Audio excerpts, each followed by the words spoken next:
Hey, welcome everyone. We are back on the FNG Podcast. I'm here with Gary and Will, and we are just going to have a great time talking about heroes today. And this is kind of the opposite of our what we talked about last time with our villains or antagonists. So today we're going to be talking about kind of what's your main character look like and what do they do. So with that, let's get started a little bit. What do you guys have going on right now? I know Will, you got a book coming out on the 18th. Is that right? That's right. On the 18th of August. 2026, depending on when you're watching this video, just for context, because it could be 6 months from now. It might already be out. Go check it. But it's called Yep. First Salvo, and the series is called The Children of Earth. And essentially, the main character for that is a young Marine, like a space Marine, quite literally. They called space-based Marine. My concept for that is it's like the Marine Corps' equivalent of the Army's 82nd Airborne. They're like jumping shock troops, per se. Right. And they don't just land on a drop ship and then run out with assault rifles like on Starship Troopers. They actually, the drop ship will come down into the upper atmosphere, and then once they clear all the stuff that'll burn them up, then they jump out in free fall. And they just land with their drop chutes, retro thrusters kick in, and then they hit the ground, kind of like the original Starship Troopers, the way it's supposed to be in the book. Mm-hmm. Nice. But Awesome. well, except for in the book, they shot them from orbit. So, but in any case, long story short, the main character is the young guy, which was a really cool opportunity because you had a guy that it didn't start off in boot camp. He's been in the Marines for about 6 months by the time the story starts. So he's already completed. He's completed all his initial training and School of Infantry and all that stuff. And it starts off where he's in his first thing of combat, but it's humanity's first thing of combat because the Gorge Empire had come in 60 years prior, about roughly, and had already taken over Earth and its inner colonies. And they left the outer colonies to wither on the vine because they were all disjointed and this kind of thing. Well, the outer colonies united and militarized their entire society and spent 3 generations building a war machine to basically return to the human sphere and reconquer everything from the Gorge. So 3 generations, they built this war machine, but nobody has any military experience. And that's the big main theme. And that's what I leaned into on the main character, is a lack of military or actual experience. Now, they make up for this by superior technology. They analyzed the Gorge and realized, okay, this is how we can build our technology to counter what they have. And humanity, they end up, unlike Gary, where you have these huge mechanized alien things in his story that the humans have a hard time with. In this case, the humans are kind of like the tanks that steamroll. And but since we're talking about main characters, having a young guy that's already trained, ready to go, the story can start with the tires burning. So the story starts with the first combat action, the first jump, and their 12-man squad gets cut down to 4 Marines. Yeah, I mean, they just get annihilated, but they still manage to accomplish their mission. And next thing you know, this guy that's been in the Marine Corps for 6 months, per se, or out of training for 6 months. So he's still new. Next thing you know, he's promoted to PFC and put into a fire team leader role. So when they get replacements, all the replacements are brand new privates because in the initial actions, they lost so many NCOs that they just didn't have any NCOs enough, and so many junior officers, they lost so many. So they're just making do with what they can. And on the cover, you see a German Shepherd. He's actually the squad leader, Xerxes. He's genetically enhanced, has the intelligence of a human, that kind of thing. And he takes over. That. Yeah. Did you fix the lifeline? The time, like how long the dog will live? Yeah. Like naturally? Yeah. They're genetically enhanced to have human style lifespans. Lifespans. To be roughly 60, 70 years. So. Okay. You don't want I to was bring wondering about something that. to life, give it full sentience, say, oh, by the way, you're going to die in 5 years. Right. Or 12 even. Yeah. Yeah. Yeah. Or because I was thinking about that, because when you were telling me, I was like, that's such a cool premise, but then dogs age, they age fast, then they get old.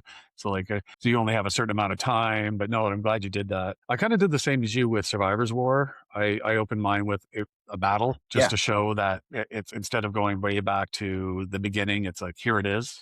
And I think that is a show of respect to the readers as well. Yeah, absolutely. Do you guys find that, so, and I did something sort of similar. I mean, basically my guy Garrett ends up getting a transplant of a bunch of nanites, changes him while he's asleep, and then he wakes up and he's got some abilities, right?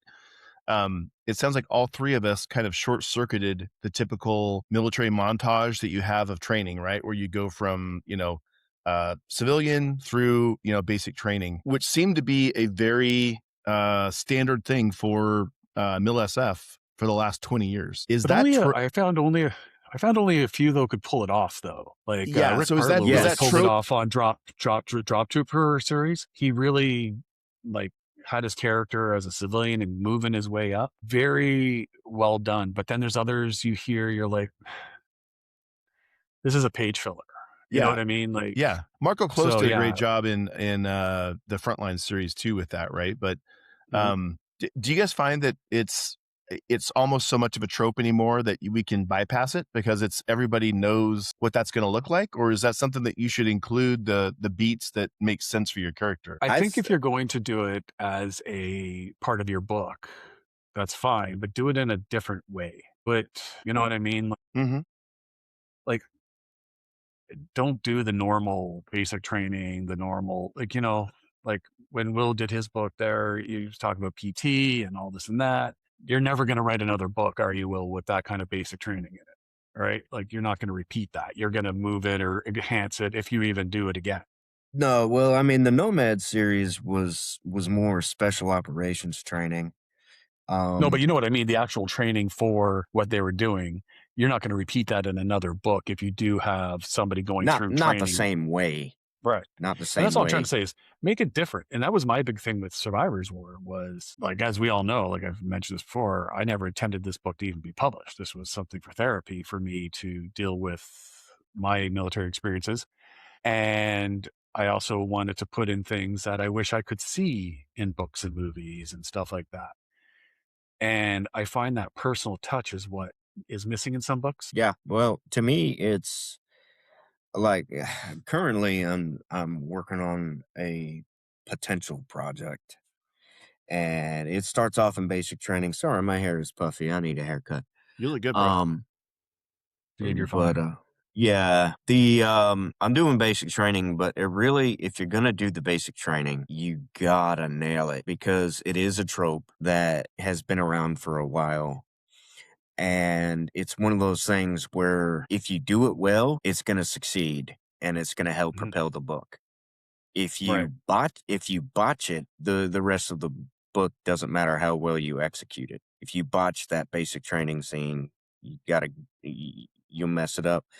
But when it comes to more broadly in fiction, you're not necessarily going to have basic training in a romance. You're going to have totally different tropes no matter what you're writing. And how you open up your book according to your genre really comes down to execution. It's okay to use the typical tropes in your genre. As a matter of fact, I would encourage it. I would lean into them. But it comes down to execution. You have to execute it well. You have to know what you're talking about.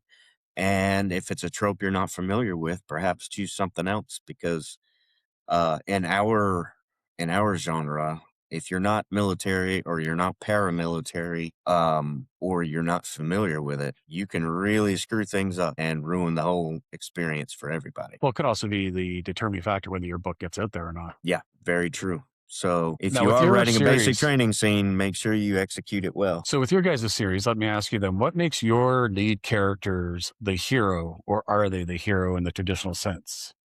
Seeing that that's kind of what we're talking about on the show, right? Is what are heroes? Because the last one was villains. So I think that at some point you pick a, you can have an ensemble cast, and you can head hop, for lack of a better term, but you can show things from different people's point of view, but you're always going to have a main character that you that's the main point of view that's going to happen, and that's where you're taking your thing. So to me, that's what I look at, is like, which camera view is the one that kind of gets focused on the most, right?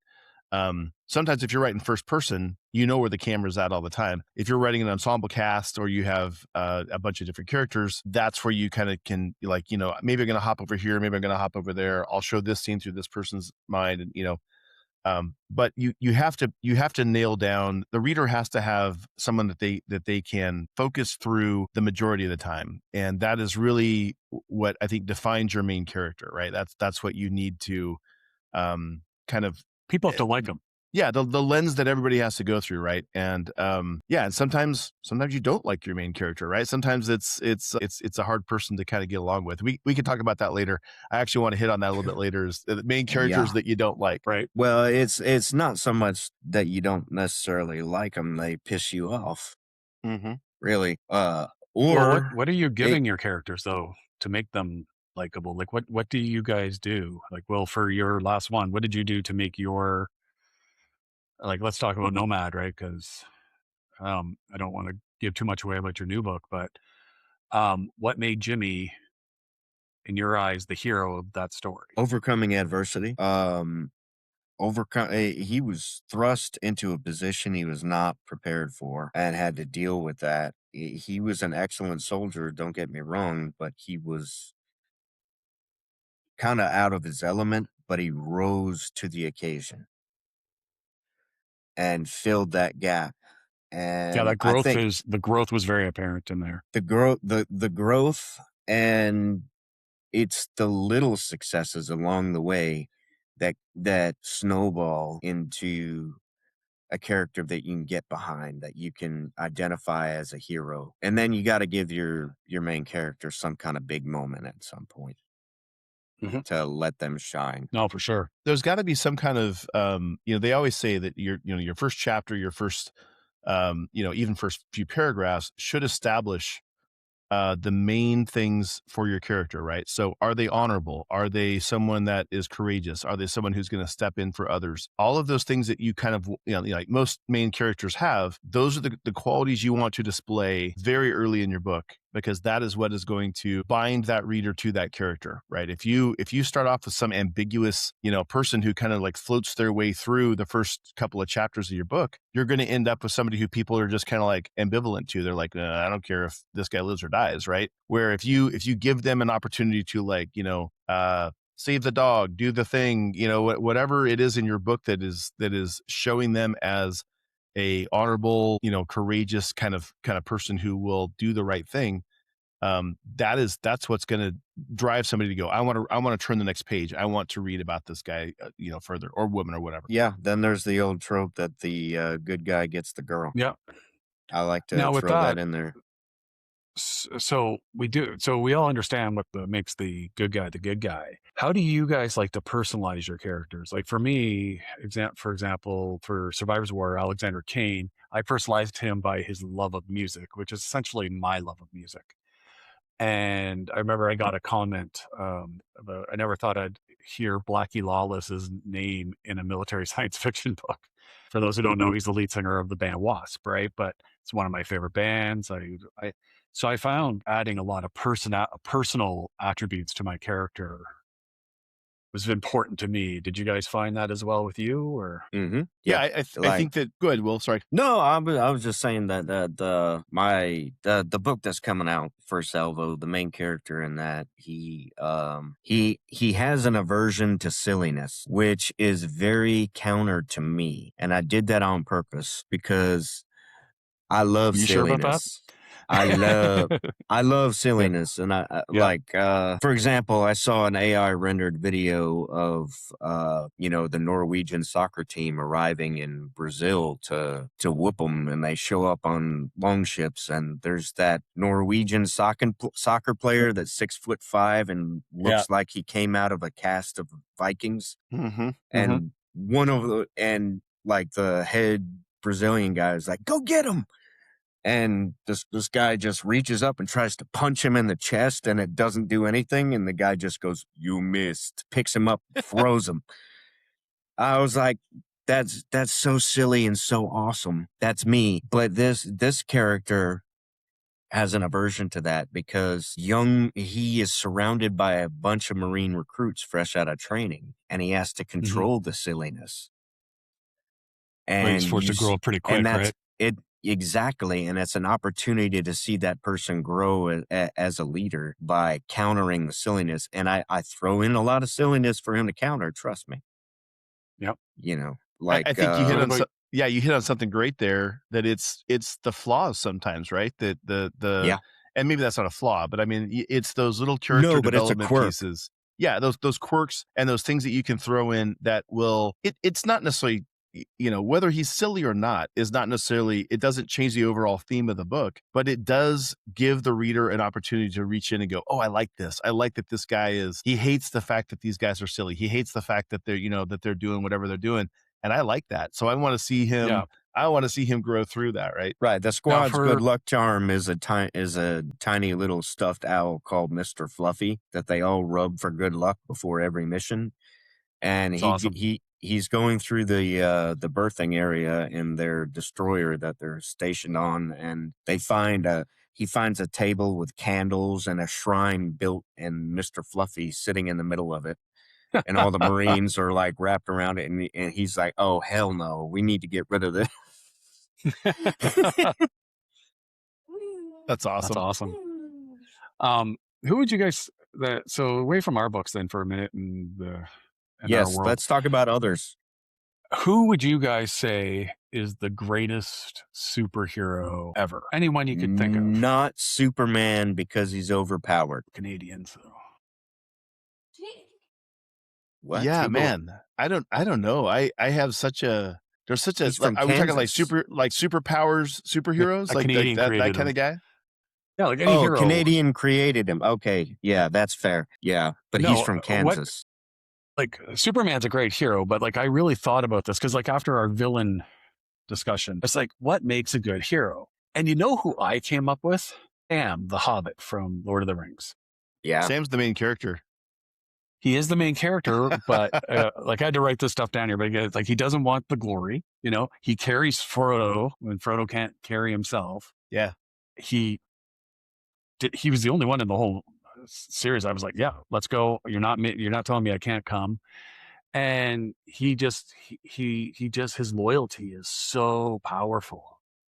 It's like the biggest takeaway for me, at least from the story, is how loyal he is, not only to his friend. Without Sam, Frodo would have never made it. Yeah. Exactly. He would have got eaten up by a spider. That's such a telling thing too. And I have a question written down for that was every hero seems to have a sidekick, right? At some point. And maybe that's in our books, it kind of I think it tends to be AI or it tends to be something like that. But let's talk about sidekicks a little bit and how that interaction between your main character and the person that maybe helps them grow or whatever, how that works. Do you guys, have you found that like you were able to show so much more by having a sidekick than you would be if you didn't have one? Well, for me, what I wanted to do was I wanted to avoid, like Gabriel, the AI in Survivor's War Alex is his best friend. To the point where he actually he as he grows, he actually says, you're my best friend, all this and that. Where Alex was a loner, and because of Gabriel, has now been introduced to this new world. Yes, he was ripped from his old and all this and that, but the reality was he now has 2 good friends, a girlfriend, and Gabriel, which is 4 more things than he had in his life beforehand. So I wanted to, like, as much as I love the Expeditionary Force books and the Skippy and Joe side of things, I really enjoyed how Craig Alexson gave Joe more of a life. I'm like, that's awesome. How can I do that in my own little way? And I think I did, and where I just didn't want it to be AI and person. Again, that's part of the trope within our genre. So how do I expand that and make it more where, yes, the AI is there. Yes, the AI is helped, but he can only help so much until it's the main character's he has to do it himself. You know what I mean? Like there's only so many gifts, so many augmentations, so much armor, everything that can be bestowed on a person, where that person then has to take it and use it. Yes. And that's how I want it to go. And even his friends have to stand back and watch and everything. Like, and because he's in the future, but loved movies, music, and everything, and he's kind of forces his new friends to watch and listen to this stuff. There's a scene where in the last book here where he gives him a big hug, like, he goes, "Listen, don't fight him angry, Rock." No, it's like kind of like just to show that they appreciate what he's brought to them as much as he appreciates what they've brought to him. Do you know what I mean? Yeah, that's how I wanted to do it. Yeah, I think that you bringing up Sam is such a great thing, because Samwise Gamgee is that character that you go through the Lord of the Rings, and it starts off with, here's a guy who, like, you know, cooks the potatoes and helps out and does whatever, and then the farther you get into it, the more you realize, like, Sam is the one that's carrying Frodo, right? Like, he's the one who's like, he's doing all of the stuff in the background. He's doing the 80% of the work that because all Frodo can do is carry the ring. He's not capable of really doing much of anything else. And so you have, the farther you get into that series, the farther you realize that, like, oh, Sam is the guy. Sam is the guy that, like, he's not only carrying, like, you know, Frodo's carrying the ring, but Sam is the ring bearer. He's carrying the guy who's carrying the ring. And it's such just an eye-opening experience. And I love the fact. And then when you look at, like, the Scourging of the Shire and I'm getting nerdy in the, you know, I'm going full Tolkien nerd here, but, you know, dude, we're doing a podcast about writing science fiction books. So that's true. But, you know, the Scourging of the Shire, where Sam comes into his own, is like, no, we're not doing that anymore. I'm basically taking this place over, and I'm gonna, you know, we're gonna run this like it was before, and we're getting rid of Sharky and whoever the other guys were. And it just it's so much brings Sam into his own versus always being that kind of like the character in the background. And I loved how that worked out. That was just amazing to me. Well, Tolkien did an amazing thing, because the ring was a symbolic of PTSD. Well, I can see that. Yeah. Yeah, and Frodo suffers so much because of the ring. The ring is like corrupting him, but he's so pure, he's fighting it. But it weakens him to the point where if Sam is not there to be that lattice work of support, he would just crumble. And that's why there's so much focus on Sam. And the pair of them together were such well-conceived characters. Mm-hmm. Oh, 100%. Now, with that, who would you guys say is the worst hero in our society, if you will, like for movies or whatever? That could get real controversial real quick.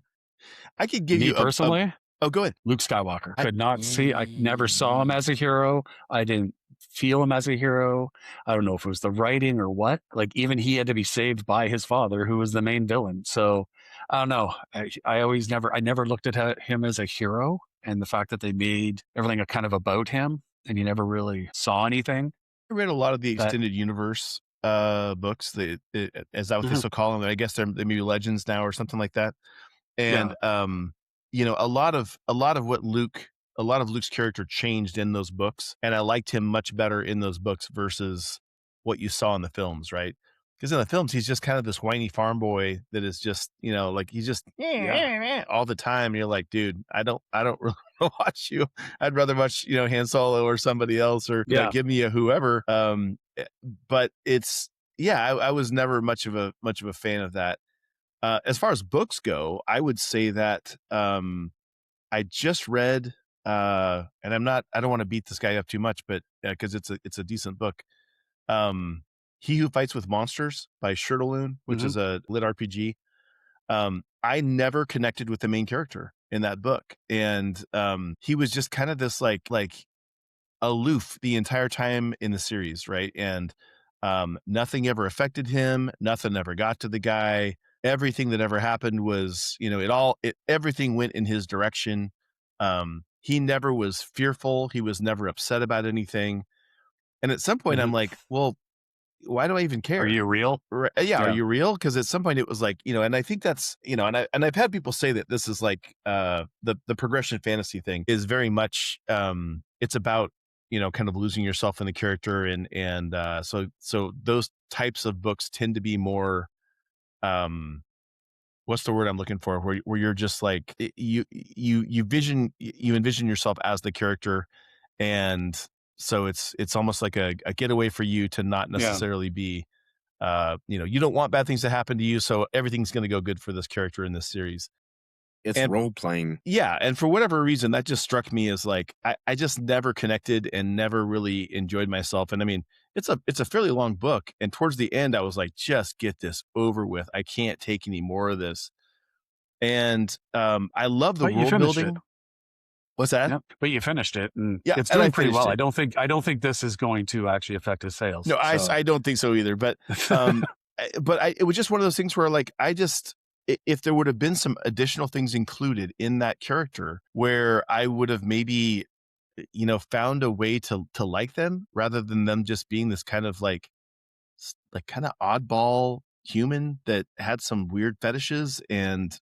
Like I just found nothing redeeming about the guy, and so it really made me. I read it for I love the characters on the background. I love those guys. Everybody who was kind of supporting him. The world building was amazing. The way that they did the magic system, I enjoyed all of that. It's just the main character was like, if they could have gone and plucked that guy out and stuck somebody else in there, I would have had a better read. So it made me think as an author, like, how do I avoid doing that on my own characters? How about you, Will? Who's the hero that you don't like or the most overrated? Or this is a tough one for me because I'm very critical of main characters because there's so many to choose from. And this is really hard for me to say because I love the movie so much, but Alita Battle Angel was a great movie, but the main character was like a kid in a candy store. She wouldn't stop asking questions, and it drove me nuts. She was like an absolute... And this guy is like, here, I'm going to repair you and give you this body for you to function. And then he just lets her loose and she hangs out with a bunch of gangs and stuff. I'm like, wait, that doesn't make any sense to me. Like, you're supposed to be this. And then she starts kicking butt for no reason with no context. And they explain it in the end. But I don't know. I just think, and it was such an awesome movie, but her as a character... The development wasn't there. The development was not. So that's awesome. if I had written it more, I would have made her a more serious character. Mm-hmm. There was very little development with her, right? Like she did not really change from beginning to end. Her character arc was not. It wasn't parabolic in any way, right? She was fairly flat throughout the movie. She found out some things about herself, but she didn't. There was really not a lot of change there. Right. And then when she upgraded her body, I mean, she came into her own, but she acted pretty much the same. Well, it's kind of like with my main character, like just to quickly go back to that for a second, was for Alexander Kane, was written by a person riddled with PTSD, who doesn't feel like they belong to humanity, doesn't feel... So I kind of liked building him up that way. And found it very therapeutic. But what I found I wanted to do, leading into this next one, is I almost wanted to make him an anti-hero. I don't know if I pulled it off, and I don't think I did. And because I love anti-heroes. John Wick, Wolverine, Venom, yeah. Even, what was his name? The guy who had the mask and it kept changing. Nancy Pelosi? From the test. The mask? No. Yeah, no. He wore a mask and its face changed according to this test, the Rorschach test. Rorschach test, or however you pronounce it. Yeah. I the character I'm talking about? Can't even remember the movie, but he was in the name escapes me, but yeah, I found he was awesome because he was so disturbed. But yet he was still there to do the right thing. It was kind of weird that's what comes to my mind. What do you guys think about anti-hero versus hero? That's like, where's the dividing line between those two? It seems like it's much more gray than it used to be. I'm where do you actually guys? kind of a fan of what we just saw with the anti-hero and anti-hero, where it was the Wolverine and Deadpool. Wolverine. Yes, thank you. Wolverine Yeah. and Deadpool, right? Like, like those aren't heroes. You don't want to follow them in any way, shape, or form. But at the end, they will sacrifice themselves for the greater good. I thought that was a really interesting twist. I find the anti-hero hero trope has been done a lot. You know what I mean? Yeah. And so I actually quite enjoyed the two anti-heroes together. It seems to me that we've modern society is so deconstructionist, right? Like we want to tear down anything that came before. So you got to take Superman and you got to make him, sexually oriented, and you have to give him drug problems, and you have to do whatever. All the stuff they do with Superman in the 20 teens. Yeah, all the stuff that like if it was there before, we have to destroy it. So to me, it almost seems like it's so hard to have a hero anymore that is just a hero, right? That is just a hero. It's not, they don't have all of these issues in the background. They're someone who maybe struggles with some of that, but they're not. That's not the key focus. Versus, it seems like today's heroes it's all about their own internal personal struggle and blah blah blah blah blah. Well, that was my issue with the new Superman movie that came out. I didn't care that it wasn't Henry Cavill anymore, although he was a fantastic Superman. Mm-hmm. What I cared about was, one, Superman wasn't a main character in his own movie, and he didn't do anything super. Do you know what I mean? Like that was not Superman in the Superman movie. That was a dude He who had was some nerfed. powers. He was nerfed compared to the lore Superman. Yeah. Where, like, the the Snyderverse one, I know upset a lot of people when Superman killed Zod. Superman was never going to kill anybody, but I thought it also did well on how much it broke him to do it. Where this one, it was almost like, we don't want you to even be Superman. Like, the dog was more powerful than the actual. So I find that, like what you're saying, we're trying to make our heroes that people can relate to, but not the majority of the people. Like, everybody's going on about this new Odyssey movie and going on about all the different characters and all that. I don't even know if I wanted to see it before I heard how all the characters were and how they were trying to make it very multicultural. And I'm not against multiculturalism, but write a multiculturalism story. Don't take a Greek myth and turn it into a multiculturalism story, right? Like, it's just like, it's just what seems to be going on right now. And I do agree with you. We do seem to be losing our heroes in a sense of what we feel are heroes. Or does that make us the old men in the room going, maybe these aren't the new heroes? Maybe that's the new generation needs a different type of hero to get themselves through. Because I know comics and cartoons and movies got me through stuff I was dealing with, like everybody else, right? Like, yeah. I was always drawn to the kind of the anti-hero, right? Or the Han Solos, the Wolverines, the all of Punisher, those kind of characters. Yeah, the Punisher. Those interested me so much more than like you mentioned, the Luke Skywalkers, right? Luke Skywalker it was always going to be this angelic force for good who was just, like rah rah, kind of a thing. And I wanted the guy who was hanging out in the bar with the Wookiee, who was, having a good time and, kind of got his day interrupted. And it's like, oh, I guess I have to do the right thing now. I enjoy those kind of characters, or I enjoy the ones that are like I'm trying to think of a good example. Someone who is good because they're good and they're going to do the right thing, not necessarily force it down everybody's throats, but that is just who they are as a character. And that's what they're going to do. Because that's how they're built, and I like those kind of characters too. Unpopular opinion, but Han shot first. Amen to that. Yeah, 100%. And you know what? Honestly, yeah, Han Solo. I never cared. Actually, just a villain with a redeemable quality. Yep. Oh, come on. The best line ever was when Leia says, "I love you," when he's about to be frozen in carbonite. And he's just like, "I know." Maybe you're coming back. Am I back? I seem to be here. You're back. Okay, good. Did you catch what I said about the NSA line about Han Solo? Tapped your feet or something. Wouldn't surprise me. I was saying when Han Solo was about to be frozen. On mute. You're on mute, Will. You're on mute. Well, apparently you're on carbonite. Yeah, I am on carbonite. Hola. I think he's unmuted. There you go. There you go. Yeah, I was just So we obviously got saying, mixed, going frozen down there. and It happens. Yeah. No, that was the best line though I found in the whole series was when she goes, "I love you," and he goes, "I know." That was awesome. That was Han Solo right there. Yeah. Even more ironic. Yeah, those is kind of the characters character who played followed them up by hated who's playing them. scruffy looking.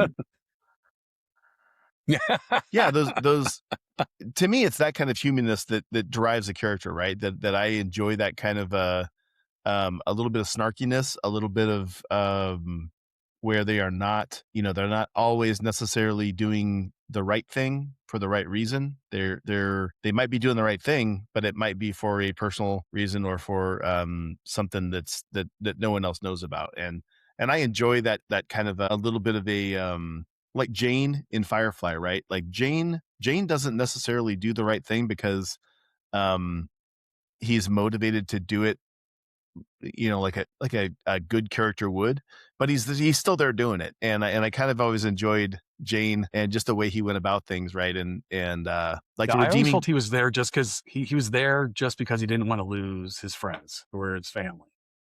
Yeah, and not because he was a good guy, but because he just really loved the people he was with and would do anything for them. Right. And so there was one of the episodes where he kind of sells them out. Like he's thinking that he's going to get all the money and whatever. Figured out that that's not going to happen. And Mal puts him outside the ship as it's flying off. Right. and there's such a cool redeeming thing in there. Cause like Jane is Jane. Right. And then at the very end, he's looking through the little diamond shaped window and he says, "Don't let the crew know that I did this." Right. Like, don't let them know that I screwed them. Like, tell them whatever you want, but don't let them know that I did that. And you get this view into Jane's mind, exactly what you mentioned, where it's like Jane is saying, "Hey, these people matter to me, and their opinions of me matter more than me dying right now." So ultimately, I do have a good heart, and I do. My motivation is in the right place, but it took a lot for him to get there. Right, he's on the outside of a ship flying through an atmosphere, and he's going to be dead in 5 minutes if he doesn't, get back inside. So sometimes you have to dig down to those characters to get them to that rock bottom before they truly show their their true grit.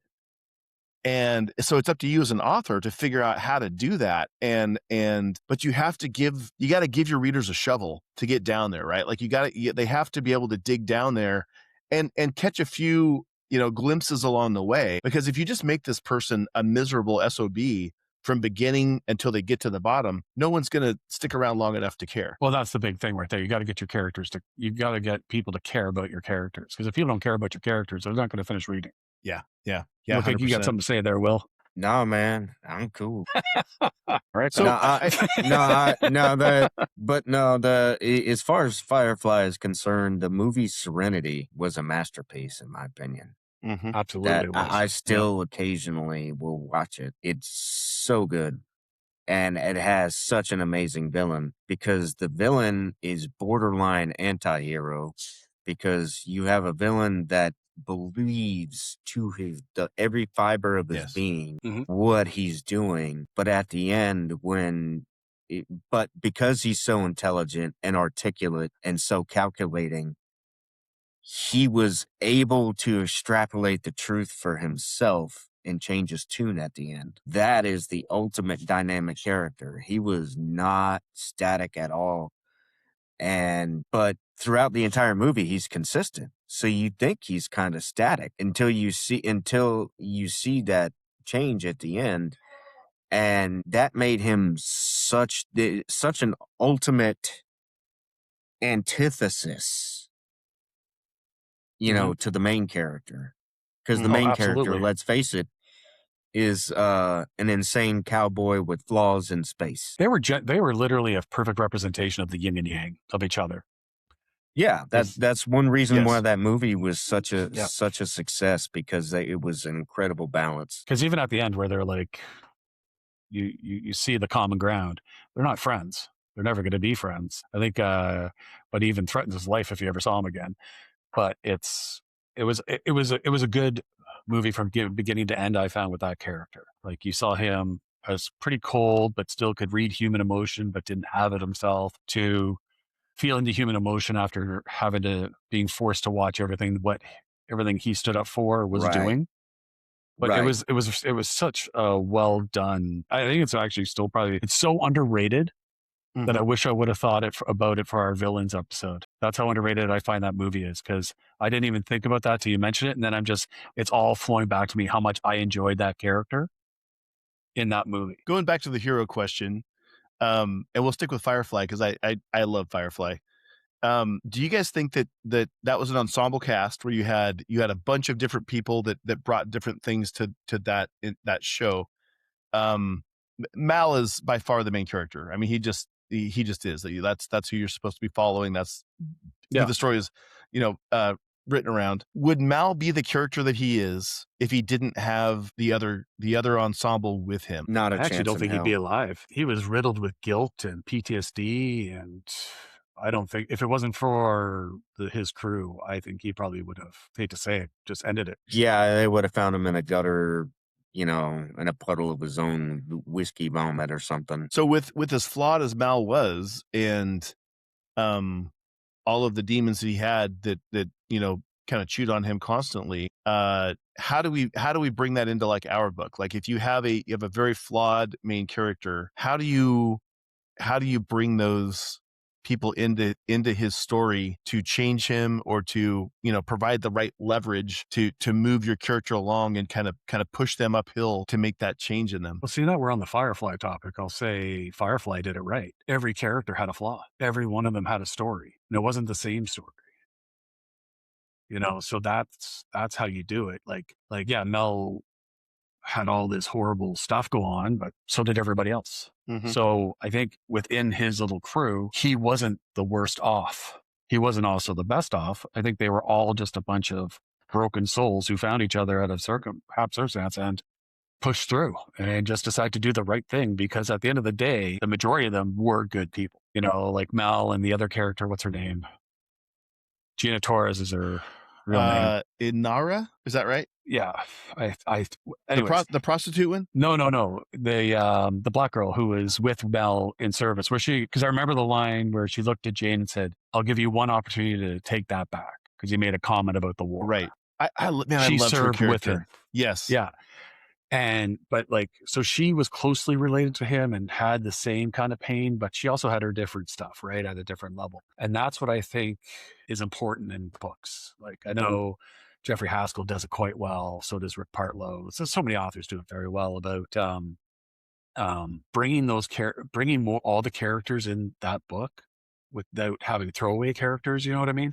How do you guys use pain as a driving force? It's such a great thing that, when you talk about Mal is trying to escape from what happened in the war, right? That's his whole thing, is like, I'm just going to keep going into the black until I get far enough away. I don't have to remember this anymore. And that's his main motivation. Superman, right? Superman is the guy that, like, I'm going to do good because, my entire planet got blown up and I'm the last one. And I basically have to, what's his, I know what Superman's race is, Kryptonites, whatever they are. Kryptonians. Kryptonians. I am the only Kryptonian left, and I have to be the best Kryptonian. But he's not the only Kryptonian left. They even have a dog now. Well, true. I mean, but that's the motivation behind Superman. Everyone has pain that is driving them forward, and I find that sometimes that's a motivator that if my character gets lost, if I'm finding that I'm wandering, whatever, I can always go back to that pain. My character, Garrett James, loses his brother in the first book, right? His brother gets taken. So if I ever start wandering and, don't really know where to take him or whatever, it's like, well, what is always in the back of his mind? That my brother got taken and I got to go find my brother. And so you can always go back to that pain and kind of grab that pain. Do you guys find the same thing? Have you done the same thing, or is that something different for you? I haven't done that yet personally, because my character being abducted and stuff like that, he was kind of thrown into something that he didn't understand he was being thrown into, but you learn as the book goes, right? Not also remembering that this is the first series I've ever written. I don't think I have those skills yet to do that, if I'm being honest. I know Will does, because 30 books on, and I saw that definitely in Project Nomad. Oh, thank you. I appreciate that. I'm a work in progress, right? But Will, you're the man on that stuff, and you got a lot of your characters bang on too, Brent. I know I was trying to blow sunshine up your guys' butts, but yeah, it's amazing where I'm at right now, where I'm just as impressed with my friends as I am the people that that got me interested in thinking about writing. Do you know what I mean? You guys are my heroes. Oh, Is that right? I think that's the first time I've ever done that. It's more like this. Yeah, so true. Well, I think you guys both write amazing characters too. It's one of those things where the more I get into writing and the more that I look at other people's developmental process for making good characters, it makes me want to refine what I'm doing, right? And you can look at a Tolkien, or you can look at a Gary or a Will, and you can see where we're all kind of heading and how we develop our characters. And I enjoy the process of learning about that, right? And trying to get better at it. And I think as we all, every series you write, you get better at it. And Gary and I were talking about that a little bit before Will jumped on, just about how much the two of us have learned in our first series. And from book 1 to book 3, what a difference it makes in your writing ability to just get from putting your first words on the page to now you're 800 900 pages into this, maybe 1,000 pages into this, and what a difference that makes. And I'm sure, Will, you had that same experience with your first stuff versus where you're at now. What I want to add to that, though, is one thing I learned, and I want to ask Will about this because we talked about this. How many books were you in when you decided or learned or figured out to trust your own voice, to stop over editing, to stop overthinking, and just trust Will Crudge? Because for me, it was this book, the third book of Survivor's Wars, where I really eased back on my editing, trusted what I was coming up with, trusting my readers more, that whole line. So how long did that take you, Will? A long time. And it was a slow burning journey. I think by the time I got to my Blood and Metal series, because that's where I established the battleship Nemesis that appears in the Nomad series.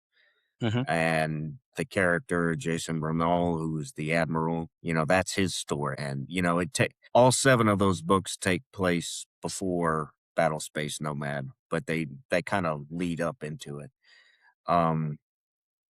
But no, it's a slow process, and it wasn't. And I say it was a process, and I keep on using that term because it wasn't an event. There was no singular epiphany for me.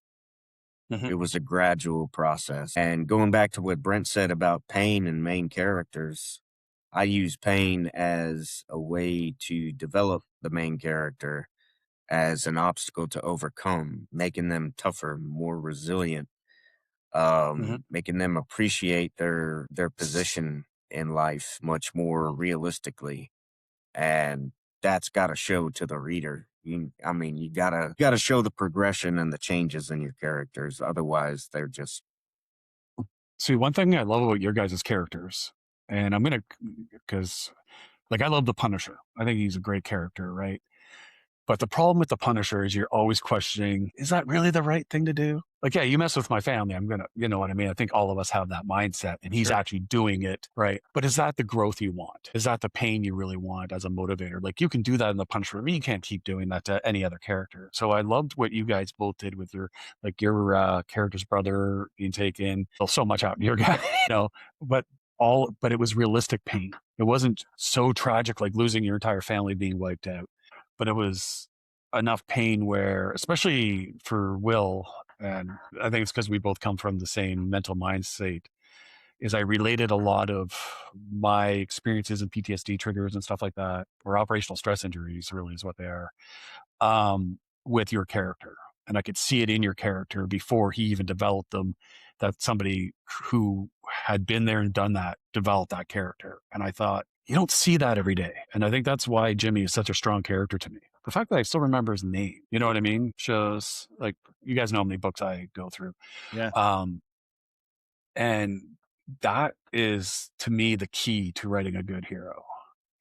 Interesting fact about, I'm sorry, I just wanted to tell you an interesting fact about Jimmy. His real name is James. Stiegel, which happens to be James S. Aaron's real name. I just changed the spelling of Stiegel for legal purposes.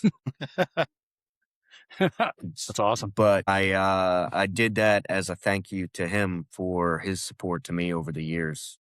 He's the one who invited me to the same Discord group that we all met in. Wow.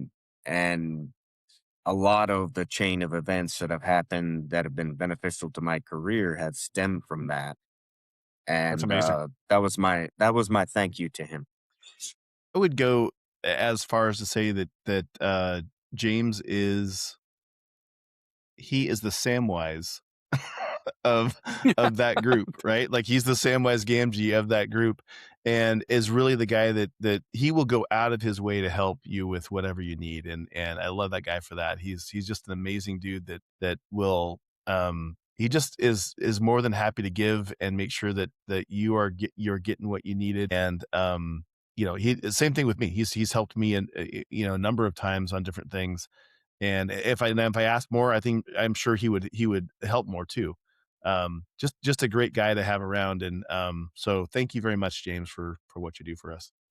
And see, I personally have never talked to the guy, but everything I've seen about this guy just seems stand up dude. You know what I mean? But like realistically, you two are my James. So hey, his book Galactic Law.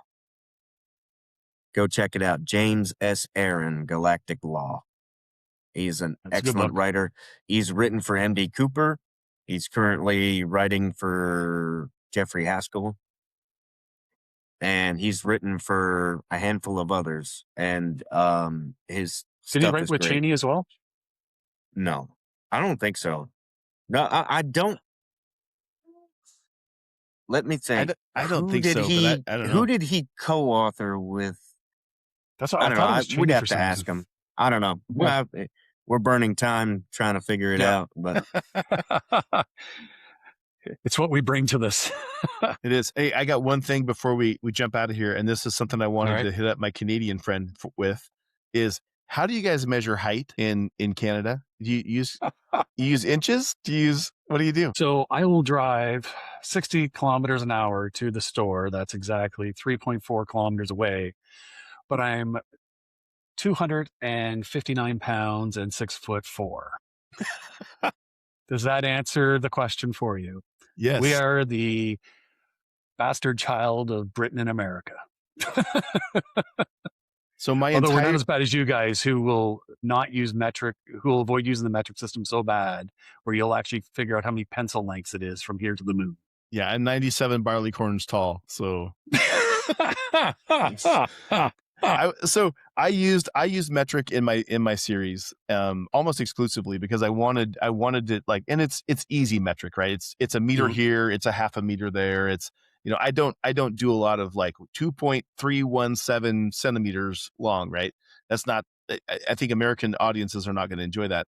But I kept thinking like, how do I do height? Like, how do I give a height? Because literally the difference between, in an American mind, the difference between 1.6 meters and 2 meters is like, is that this much? Is that this much? I don't know. What's the difference between like 2.5 feet tall and like 6'7"? So, it was one of those things where I'm like, well, how do I do that? So I found this handy chart online. I'll link to this for all you yahoos who are trying to use metric charts, but I'm like, how do I make my characters, a certain height in metric? So I don't know if it'll work or not, but maybe it's just me, but I was listening to a book and the guy goes, I stand 2 meters tall. I'm like, okay, you're like 6'7", dude. Right. But I had to actually look it up to see what that was in. Like, I use nautical miles for space battles. Yeah. Why not? I don't know.